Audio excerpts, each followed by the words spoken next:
con cuánto amor nos has amado, tanto que diste lo mejor por alguien como yo, Señor, un pecador, siendo tu enemigo, diste lo mejor para mí. Cuánto amor, Señor. Sígueme ayudando a amar, Señor, como tú me has enseñado al prójimo. Gracias por tanto amor, Señor. Padre, ministranos también a través de tu palabra, Señor. Tu palabra, Señor, hace sabio al sencillo. Tu palabra, Señor, es más dulce que la miel. Tu palabra, Señor, conforta el alma, Señor. Tu palabra alumbra los ojos, Señor. Tu testimonio es fiel, Señor. Tu palabra es más dulce, Señor, que cualquier cosa, Señor. Ayúdanos a vivir, retener y entender tu palabra por amor a tu nombre. Gracias, Dios, en nombre de Jesús. Amén, amén. Pueden los pequeños salir a su clase. Tome su lugar, por favor.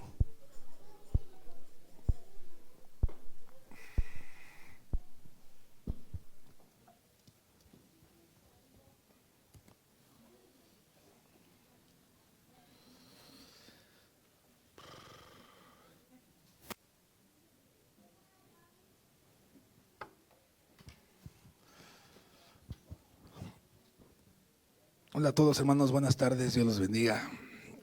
No se vayan a dormir hoy, no se vayan a dormir porque desde aquí les voy a aventar un gizazo como cuando éramos chiquitos.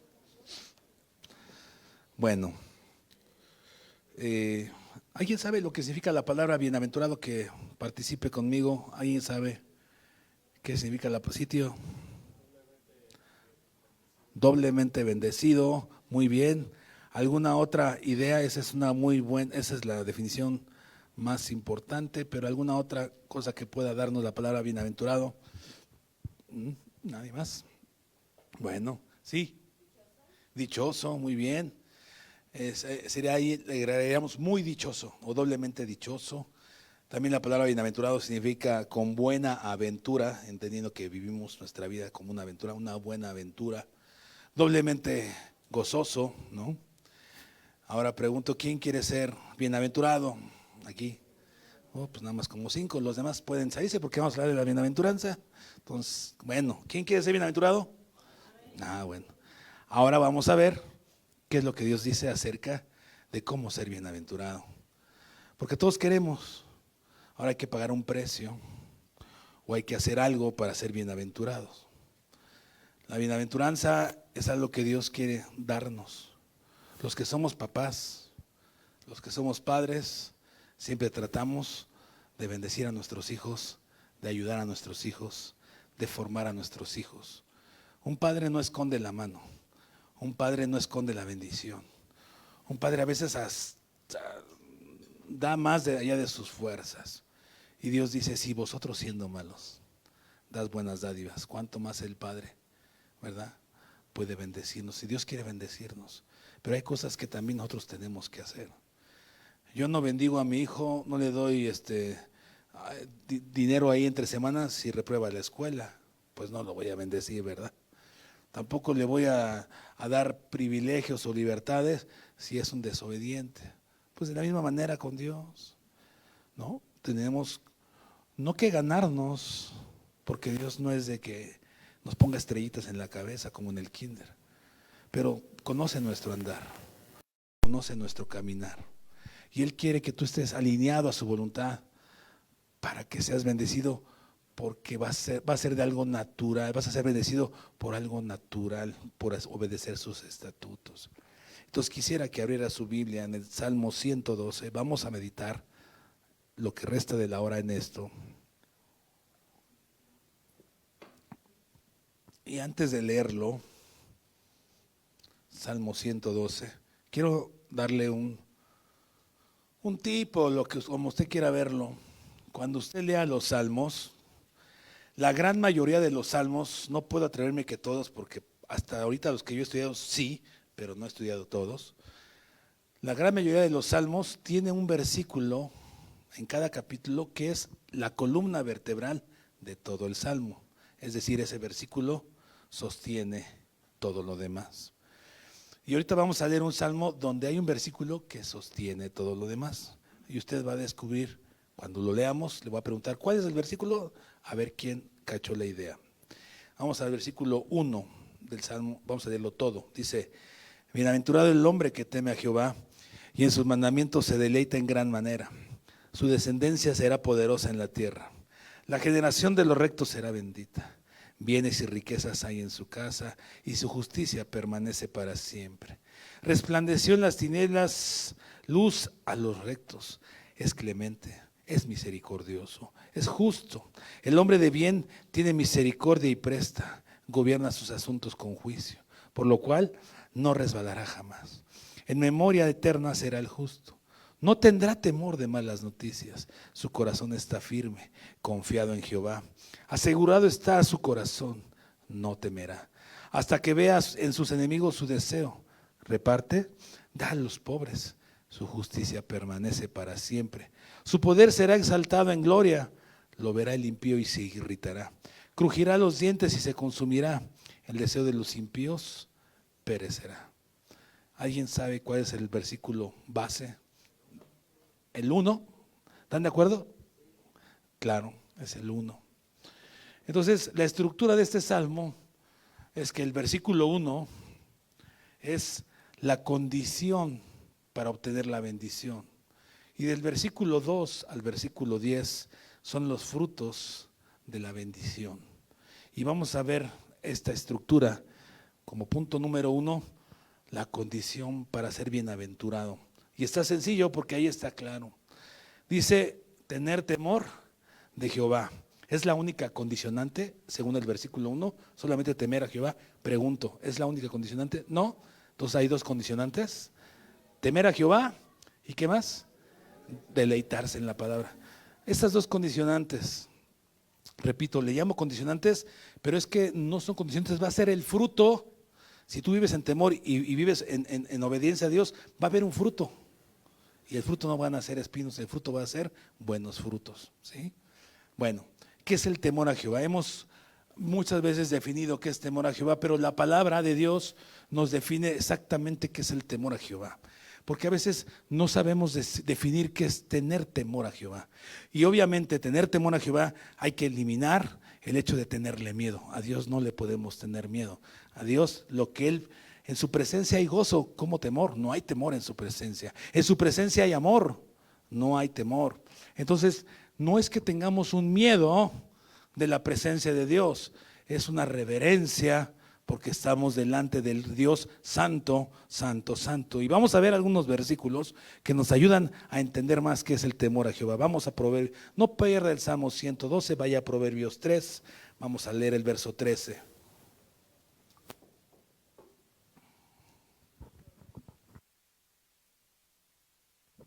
Proverbios 3, verso 13.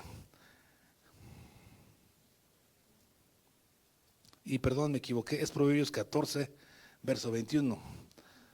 Proverbios 14, verso 21. Ustedes discúlpenme. ¿Ya lo tienen? Proverbios 14, verso 21 dice: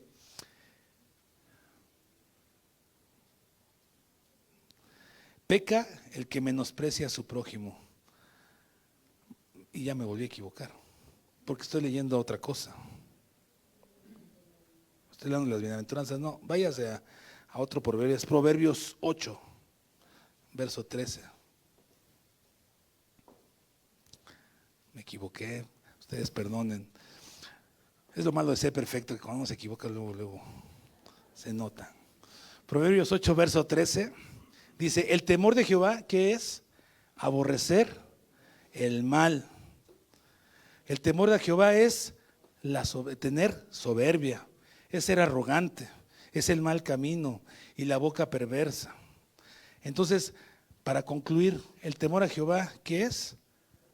Es que nosotros, por amor a Dios, por temor a Jehová, vamos a aborrecer a lo que Dios no agrada, lo que Dios desecha, lo que Dios llama pecado. Cuando tú tienes temor de Jehová, Tú no te ocultas para llevar a cabo algo que Dios no aprueba. Mucha gente le tenemos más temor al juicio del hombre, que nos vea una persona, a entender que Dios nos está viendo. ¿Sí? Nos ocultamos para hacer algo equivocado, un pecado, porque no queremos ser vistos de los hombres. Pero Dios nos mira. Y cuando tú entiendes el temor de Dios, pues aborreces eso y dices, no, esto Dios no lo aprobaría, esto Dios no está bien, esto a Dios no le agrada. Y Dios rechaza totalmente a la gente soberbia. Dice la palabra de Dios que Él ahuyenta a los soberbios, resiste a los soberbios. Por eso dice el temor a Jehová. Aquellos que son soberbios no tienen temor a Jehová. ¿Qué es un soberbio? Un soberbio es al que no le puedes decir nada y que se cree que Él sabe todo y que Él está bien y que los demás somos unos tontos. Alguien soberbio, alguien orgulloso, alguien arrogante, es alguien que no está dispuesto a recibir de parte de Dios la corrección. Tener temor a Jehová es aprender a tener humildad y saber que delante de Dios estamos cada instante.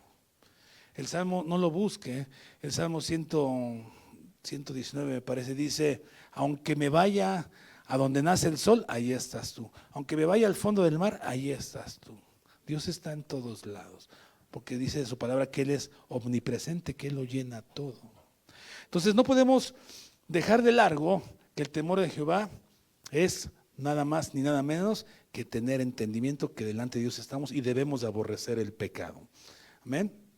Vamos a ver otro texto que nos habla de ser tener temor a Jehová. Dice el libro de Proverbios, ahí el versículo 1, capítulo 1, perdón, versículo 7, Proverbios 1, versículo 7. Dice, el principio de la sabiduría es que el temor de Jehová, los insensatos desprecian la sabiduría y la enseñanza. El sabio conoce los estatutos de Dios. El insensato desprecia los estatutos de Dios. El sabio adquirirá temor de Jehová. El insensato no tendrá temor de Jehová. Entonces, cuando tú tienes el deseo de conocer más de Dios, estás desarrollando temor a Jehová. Estás desarrollando entendimiento y conocimiento y sabiduría para vivir una vida cristocéntrica. Nosotros no podemos esperar que nosotros podamos enfrentar una situación cualquiera que ésta sea si no estamos llenos de la palabra de Dios, porque no vamos a saber cómo hacerle. Por eso el tener temor a Jehová es alguien que está inquiriendo en su palabra. Por eso dice más adelante el Salmo 112, y el que se deleita en la palabra de Dios. Tener temor de Jehová es importante, el no tener nuestra propia opinión, sino la opinión de Dios.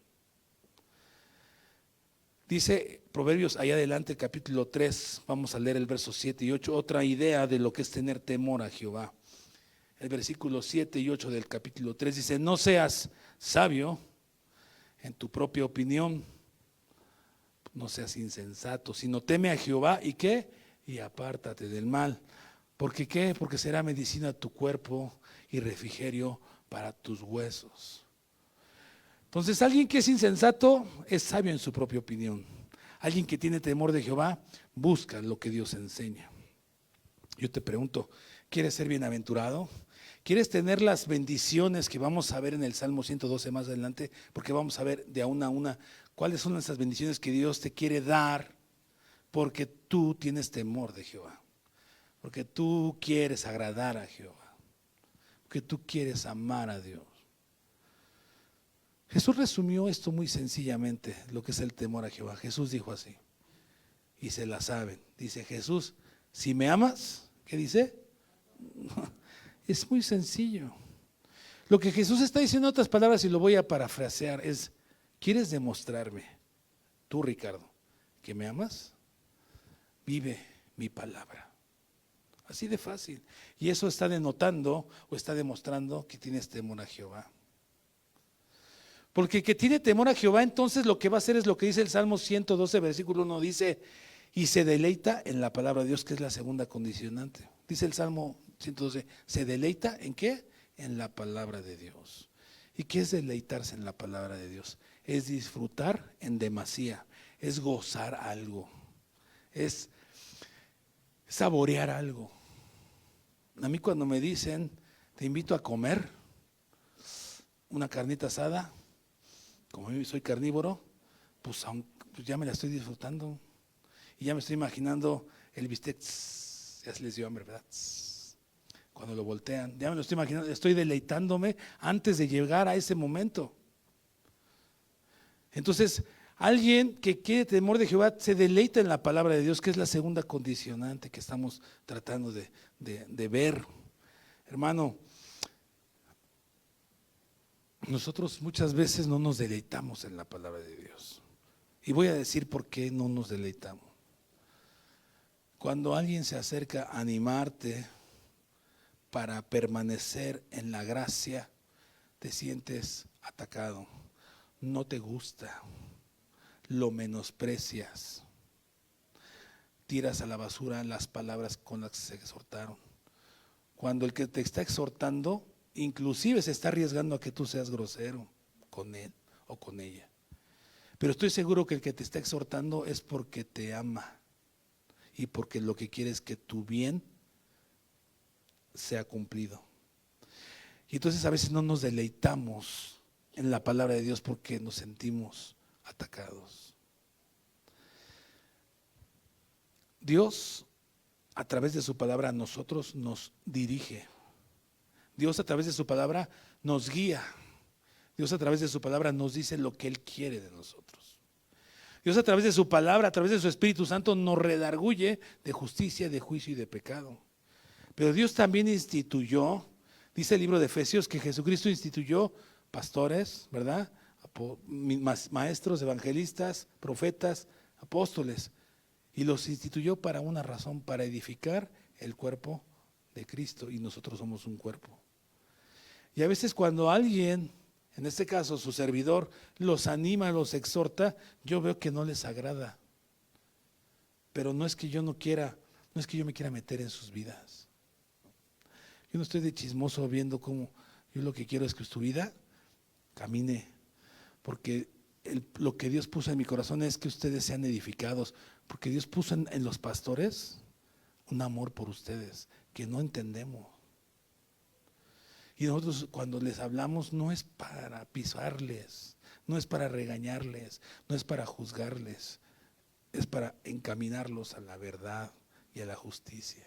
Y cuando desde un púlpito se te habla también, o cuando te llaman a la oficina, o cuando de cara a cara te dicen algo, recíbelo.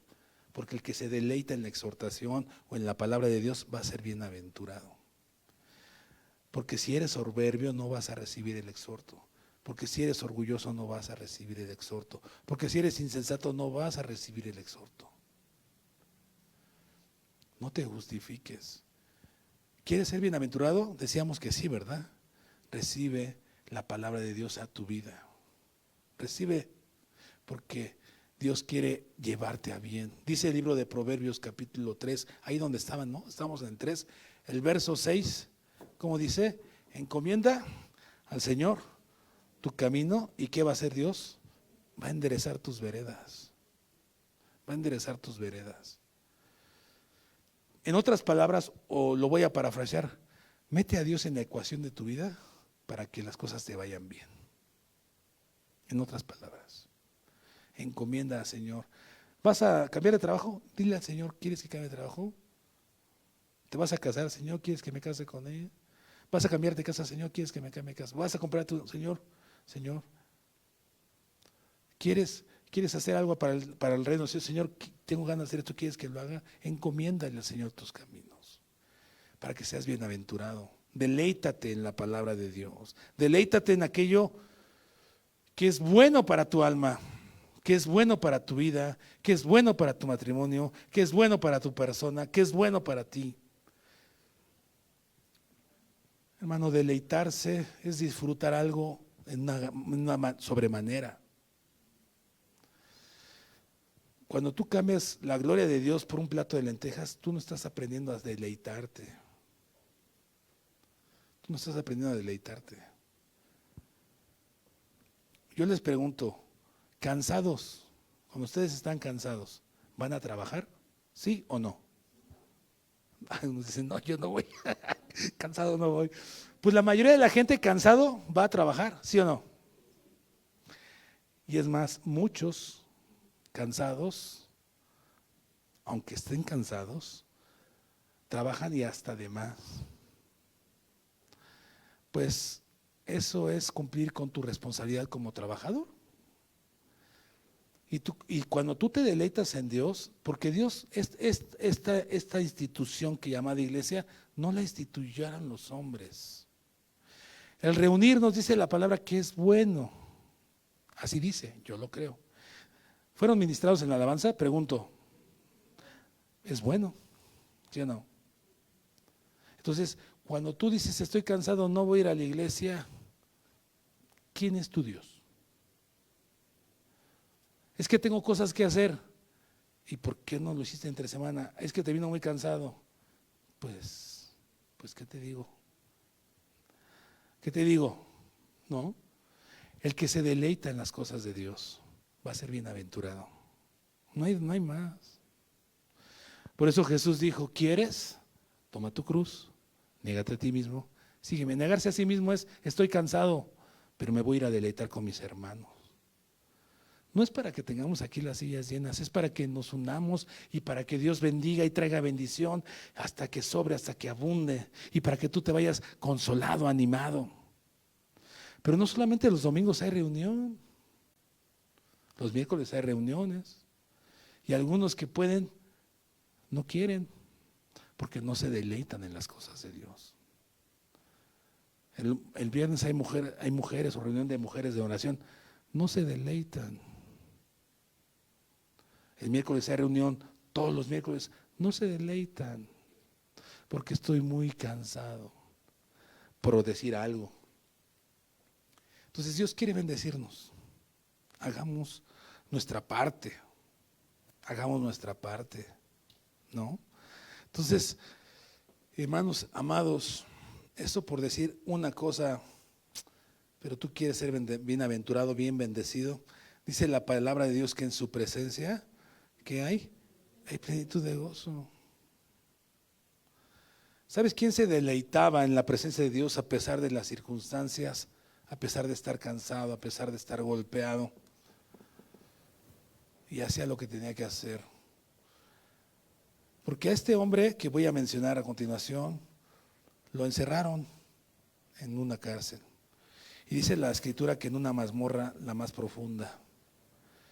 Las cárceles en la antigüedad eran húmedas, tierrosas, apestosas, llenas de ratas. Te metas a la historia.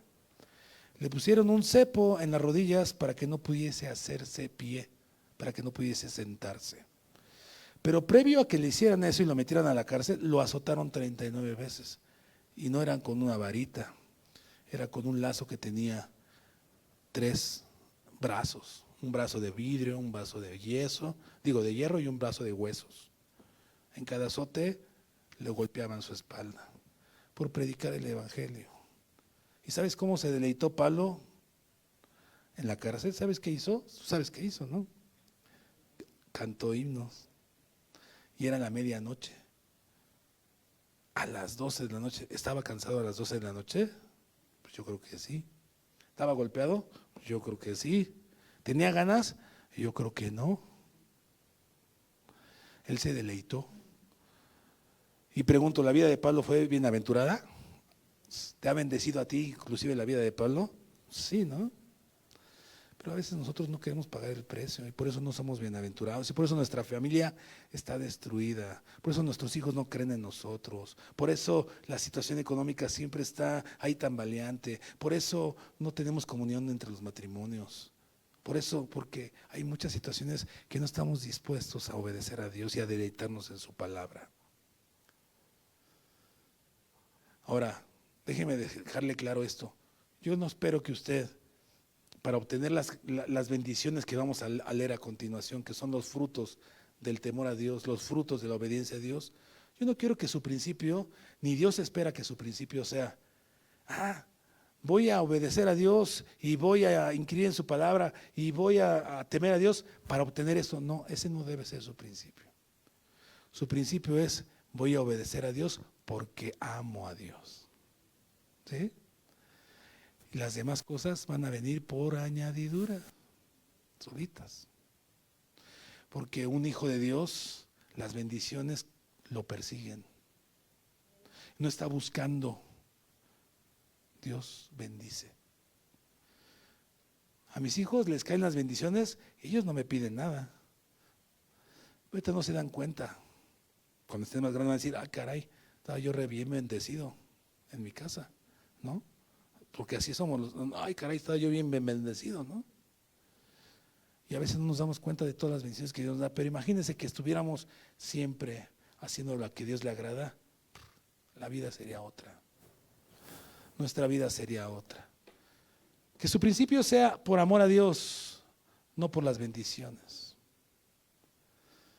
Porque nosotros le amamos, porque Él nos amó primero. Y el que ama a Dios porque le amó primero ha entendido la cruz, y el que ha entendido la cruz solamente tiene rodillas dobladas y manos extendidas para el Rey de Gloria. De otra manera es complicado. Bueno, veamos las bendiciones que Dios quiere darle. Vaya al versículo 2.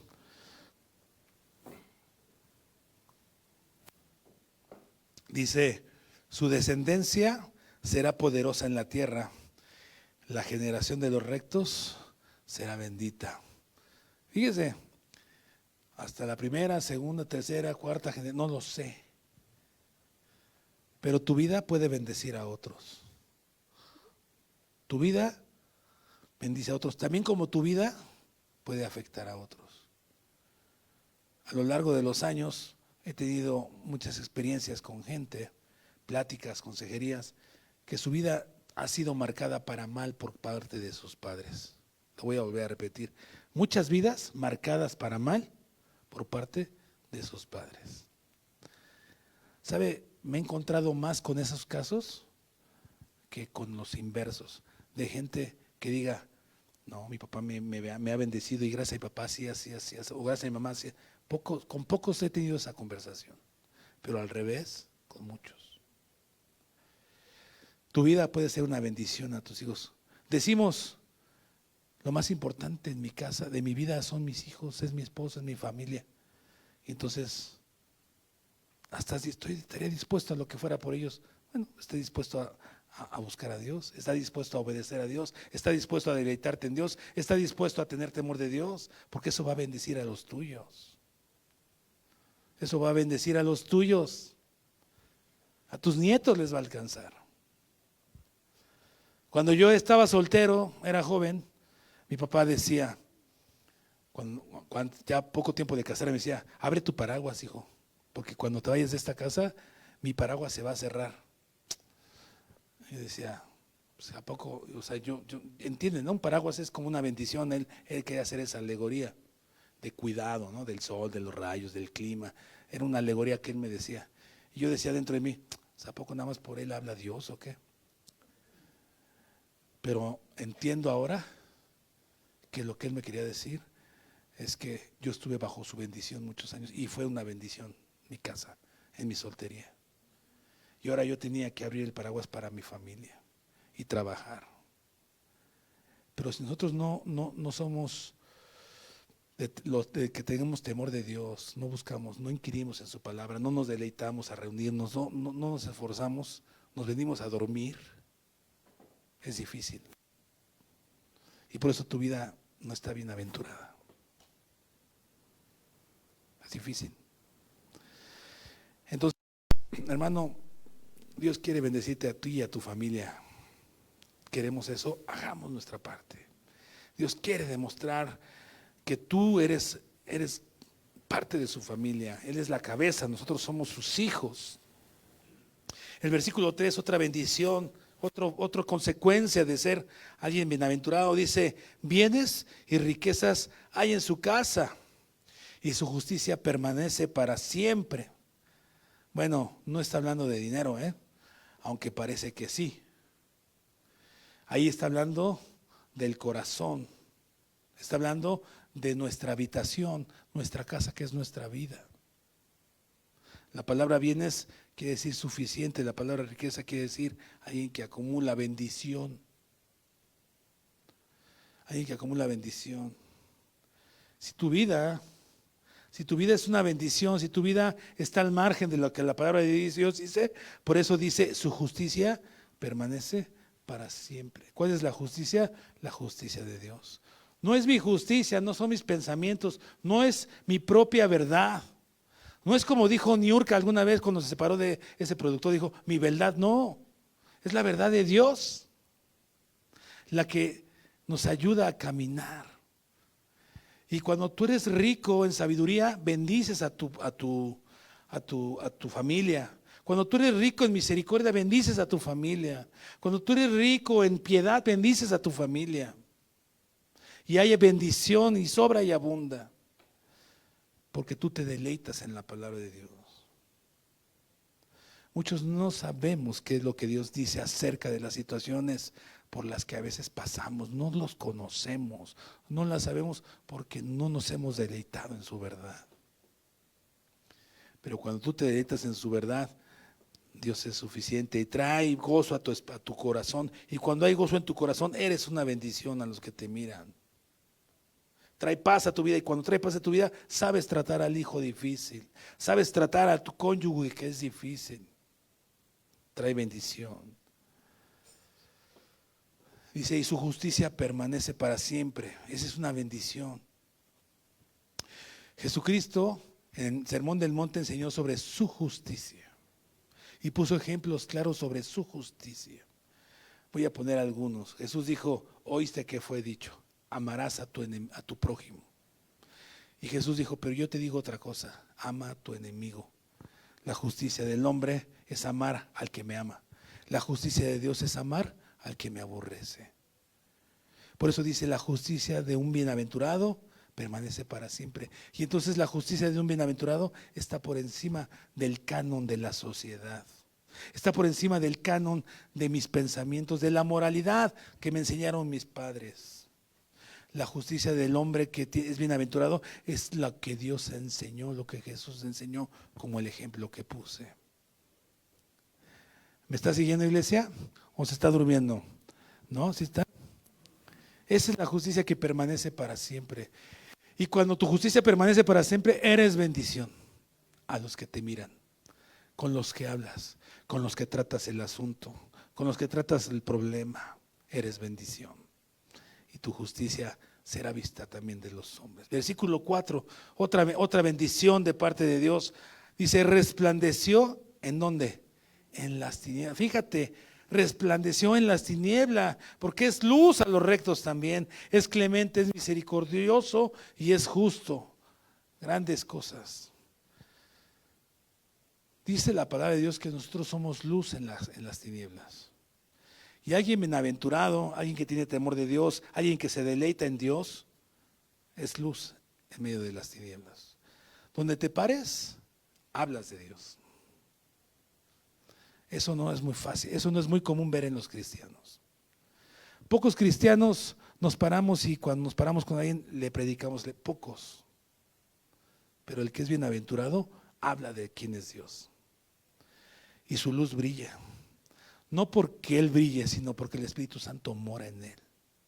Y el Espíritu Santo lo lleva a que dé testimonio de sí.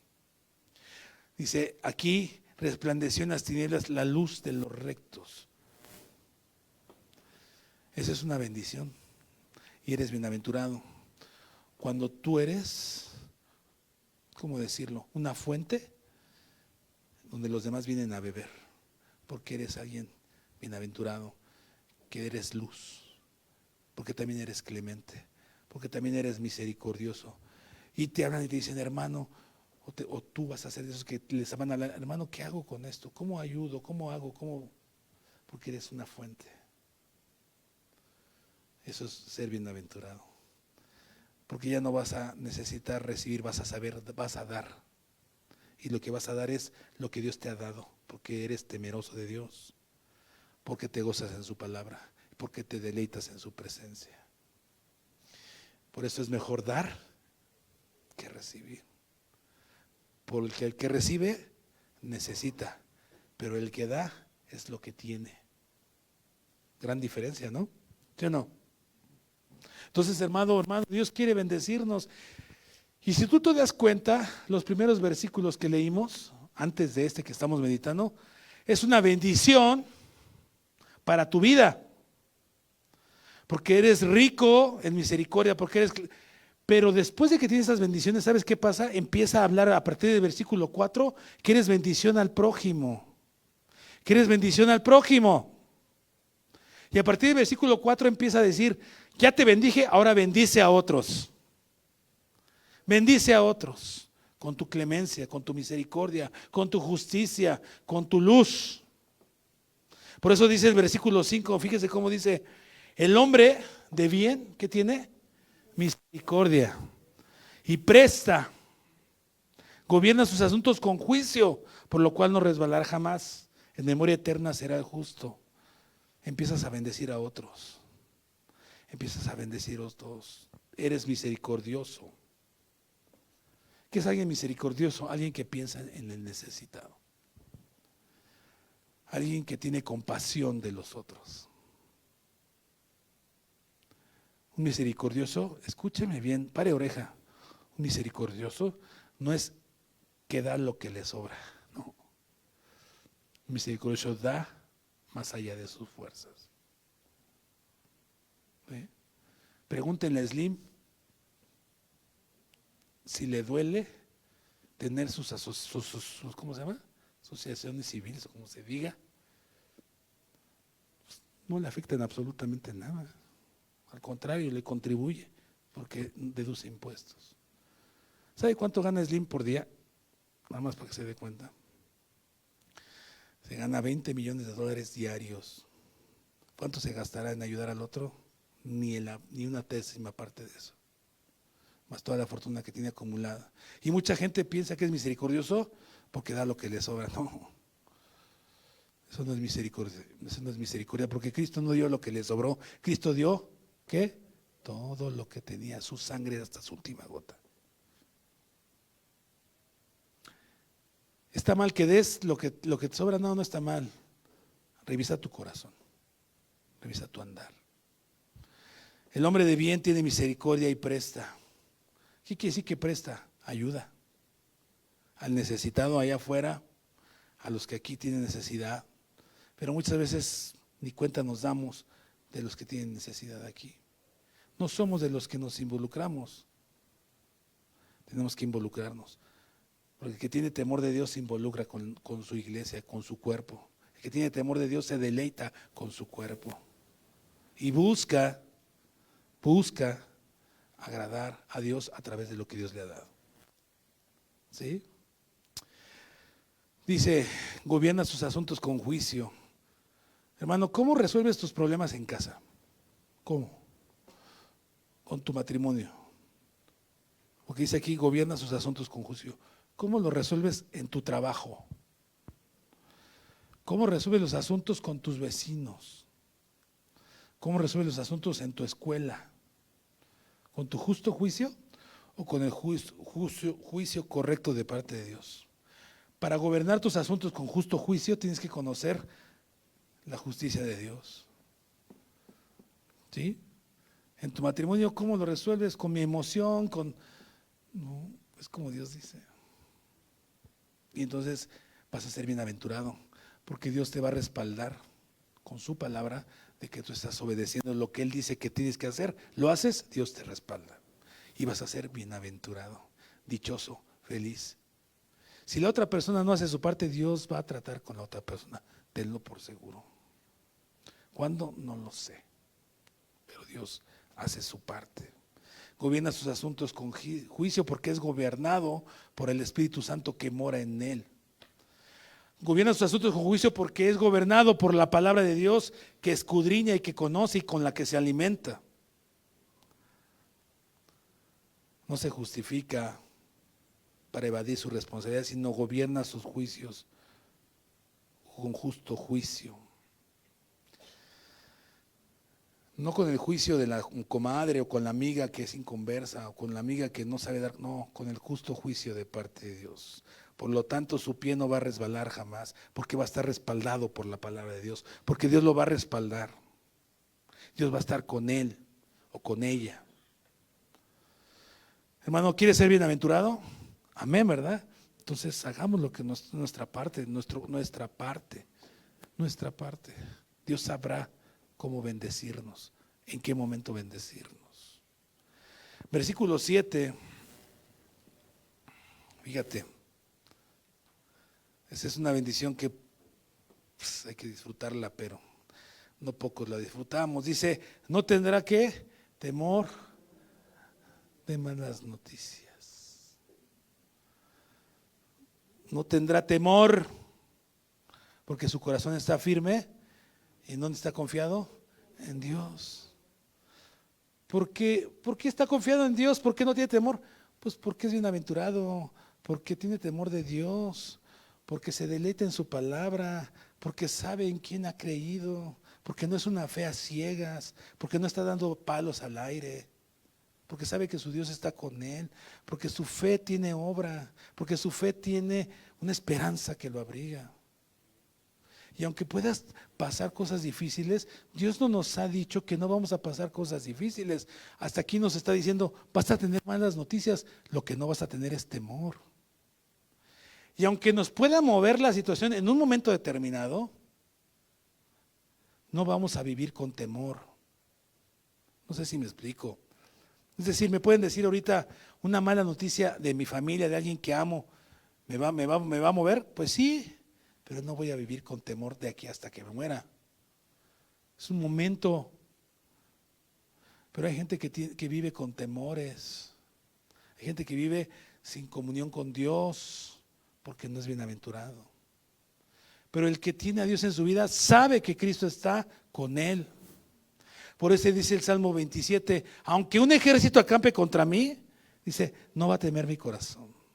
El Salmo 3 dice, muchos enemigos se han levantado contra mí, pero tú eres mi gloria, tú eres el que levanta mi cabeza. Otro salmo dice, aunque tu padre y tu madre te dejaran, yo voy a estar contigo. Por la Biblia hay más de 300 veces que dice la Escritura, no temas. ¿Por qué? Porque yo estoy contigo. Pero llegan las malas noticias y se nos doblan los pies. Nos derrumbamos. Una cosa es poder tener un momento de angustia como Cristo lo tuvo. Y es normal. Pero una cosa es vivir angustiado, preocupado, sin paz, sin gozo, sin esperanza. Eso no es normal, eso no es cristiano. Cristo, mientras estuvo angustiado en el monte, ¿cómo se llamaba el monte de qué? El huerto de Getsemaní, ¿verdad? Huerto de Getsemaní. Cuando estuvo ahí, lo que Cristo hizo fue clamar al Padre. No se lamió sus llagas, ¿eh? No dijo, ay, yo tengo que morir por todos estos bola de incircuncisos, y yo porque tengo que pagar por culpa de estos, y yo qué culpa tengo. No se lamió sus llagas. Lo que Cristo hizo fue clamar al Padre. Y después de haber clamado al Padre, Dios mismo lo fortaleció enviando ángeles. Y esa angustia se acabó. Y Él subió a la cruz por amor a ti, por amor a mí. A diferencia de otros que vivimos en angustia porque no tenemos comunión con Dios, no dormimos, estamos inquietos, todo el tiempo nuestra cabeza está pensando en quién sabe qué cosas, menos en lo santo, en lo puro, en lo honesto. Ansiosos, preocupados, porque no hemos aprendido a dejarle a Dios. Por eso dice, no tendrá temor de malas noticias su corazón, está firme, dice, agrega, confiado en Dios. Esa es una gran bienaventuranza. Los que no vivimos sin ansiedad, los que vivimos sin ansiedad, sin preocupaciones, es una bienaventuranza. Que no estás preocupado. No estás. Hermano, muchas veces la ansiedad, déjeme decirle esto, Muchas veces la ansiedad, la preocupación, el estrés es causa de nuestro pecado, no de las circunstancias. ¿Sí me escuchó? ¿Es causa de qué? Nuestro pecado, no de las circunstancias. David vivió angustiado, ¿sí o no? David vivió estresado, ¿sí? David, no dijo David, no dijo mi verdor se convirtió ¿qué? En sequedades. Dijo mis lágrimas fueron mi pan de noche y de día. Hablando de la depresión que estaba. Pero ¿sabe por qué estaba en depresión? ¿Sabe por qué estaba en angustia? Porque ocultó su pecado. Por eso después David vuelve en sí y dice, devuélveme el gozo de tu salvación. Porque él no tenía gozo, porque su pecado lo estresaba, lo convertía en ansiedad, lo deprimía. Las circunstancias nos pueden mover el piso, pero si vivimos así, es porque no tenemos una bienaventuranza, es porque no estamos caminando con Dios. Yo no estoy diciendo que no pase situaciones difíciles, estoy viendo que no viva ahí. Espero haberme explicado. Porque es normal, pero Cristo nos sostiene. Bienaventurado el hombre que se deleita en Jehová y teme a Jehová y en sus mandamientos se deleita, dice el versículo 1, en gran manera. No solamente se deleita, sino en gran manera. ¿Cómo quieres vivir? ¿Cómo quiero vivir? Con la bendición de Dios, con esas bienaventuranzas, pues vivamos con temor, vivamos deleitándonos, vivamos apegados a Cristo. Y cuando las cosas nos cuesten trabajo, pues corramos a Cristo como Cristo corrió al Padre. Le dijo, Señor, pasa de mí esta copa. Y Dios le fortaleció, Dios le ayudó. Dios lo bendijo, Dios lo fortaleció. El versículo que sigue es el versículo, ¿cuál sigue? El 8, dice, asegurado está su, no, así ya lo mismo. Bueno, sí, asegurado está su corazón, no temerá hasta que vean sus enemigos su deseo. Y luego dice el 9, reparte, da a los pobres. Y vuelve a decirle la justicia, su justicia permanece para siempre. Hermano, hay cosas que nosotros podemos hacer por tanta gente necesitada. Yo sé que tu situación no es fácil. Yo sé que a veces es difícil. ¿Pueden contestar el teléfono, por favor? Yo sé que no es fácil, pero Dios sostiene nuestras vidas. Y dice ahí, reparte y da al pobre, reparte.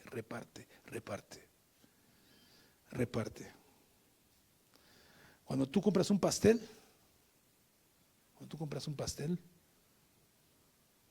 y lo partes, lo haces en una proporción de acuerdo a los invitados que son, ¿verdad? Son 10, pues 10 rebanadas. El que reparte, hay un dicho que dice se queda con la mayor parte, pero tú le das al pobre que no tiene ni una rebanada. ¿Sí o no? Entonces yo quiero invitarte, aunque tu situación no es fácil, allá afuera hay mucha necesidad, hay mucho dolor, hay mucha tristeza. Reparte, da lo que Dios te ha dado, ayuda al necesitado, porque el que es bienaventurado, el que tiene temor de Dios, ha entendido que lo que tiene es porque Dios se lo ha dado, y entonces ahora voy a darle a otro, a bendecir a otro. No podemos llenarle las manos a todos, pero sí puedes llevarte una naranja, un sándwich, una cantidad de dinero una vez al día y bendecir a uno con el que te topas, porque nos topamos con 30, con 40, con 10, pero a uno sí puedes bendecirlo. Le puedes hacer una oración. No tengo oro ni plata, pero quiero repartir lo que Dios me ha dado. ¿Me estoy explicando, hermanos? Que Dios nos bendiga y que Dios nos ayude en nombre de Jesús a vivir una vida bienaventurada, teniendo temor de Dios, deleitándonos en Él y disfrutando de su presencia, porque en su presencia, los que amamos a Dios, hay plenitud de gozo. Y como cantamos hace rato, solo me imagino. Yo no sé si tú piensas en eso seguido, pero el saber que veré a Cristo es algo que a mí me llena de emoción. Y pienso, ¿cómo será ese momento? Y es uno de mis grandes anhelos, de mi grande esperanza, que me abriga en esta tierra. Que aunque padezcamos por un tiempo determinado, indeterminado, viviremos con Él para siempre, los que hemos creído en Él. Y ahí ya no habrá tristeza, ni dolor, ni llanto, ni necesidad, ni pobres, nada. Dios estará con nosotros. Señor, ayúdanos a vivir una vida como tú quieres, bienaventurada. Tú quieres bendecirnos, tú quieres darnos más de lo que necesitamos, porque tú eres así lindo, maravilloso, bonito, eres bueno en gran manera. Ayúdanos, Señor Jesús. Gracias por todo lo que das, por todo lo que nos bendices. Queremos rogarte que nos despides con paz, que nos ayudes a caminar en tu justicia, en tu verdad, en tu santidad. Y sé tú con nosotros todos los días de nuestras vidas, Señor. Como dice tu palabra en el Salmo 23, todos los días de mi vida, Señor, moraré contigo largos días. Así sea, Señor. Amén. Amén. Los anuncios todos ahí. Bueno, los anuncios son que el próximo viernes hay reunión de velada de oración aquí para las mujeres. Empieza a las 6:30. A las 10 de la noche se cierran las puertas. Usted se puede retirar a las 10 o se puede quedar a lo que continúa de la velada, que comparten el pan. Bueno, hay tantos testimonios, oran unas por otras y hasta el otro día a las 7 de la mañana abren. Si tiene alguna duda, ya está mi esposa, ella es la encargada. Usted puede hablar con ella y preguntarle cómo es el show. También el viernes a las 8 de la noche, los varones que se deleitan, que quieren ser bienaventurados, que se esfuerzan, pueden estar a las 8 por Zoom. Yo no veo cuál sea el impedimento para que tú estés en Zoom a las 8, de verdad. No, el único impedimento que veo es que no te deleitas. Eso es lo que yo veo, que no te deleitas en estar unánimes unos con otros. El miércoles hay culto a las 7:30 y bueno, eso es todo. Si usted quiere ayudarnos con despensas también para los necesitados, pues puede traer los domingos o cuando usted venga aquí, traerlas, dejarlas ahí en la cocina y para bendecir a otros. ¿Sale, hermanos? El pastor quiere dar un anuncio. Dios los bendiga. Yo sé que a veces en los que compartimos la palabra, a veces el tiempo no nos alcanza para algunas cosas. Y yo espero que hayan entendido lo que el pastor dijo. No es que no vayas a caer en un momento dado en angustia, pero él aclaraba, no te quedes ahí. Alguna vez Jesucristo dijo esto: mi alma está muy triste, está muy angustiado hasta la muerte. ¿Cuál era la angustia que tenía Cristo? Él sabía por dónde iba a pasar y estaba en el huerto. Pero él no se quedó ahí, no se estacionó, dijo, mi alma está angustiada hasta la muerte, mi alma está muy triste. Suele suceder porque somos carne. Pero eso no quiere decir, como decía el pastor, nos vamos a estacionar ahí porque Cristo no se estacionó. No quiero que usted se vaya y diga, es por pecado que estoy angustiado. No, no, no. Simplemente a veces no es el pecado, es lo que está pasando en nuestro contorno, lo que está quizás llevándonos a esa angustia. Entonces usted tiene que hacer lo que Cristo hizo. ¿Qué hizo Cristo? Fue, ¿y qué hizo? ¿Qué hizo? Oró, y esa angustia, esa tristeza se desvaneció.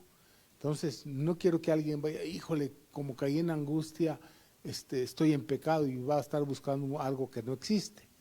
De hecho, voy a decir algo con temor y temblor.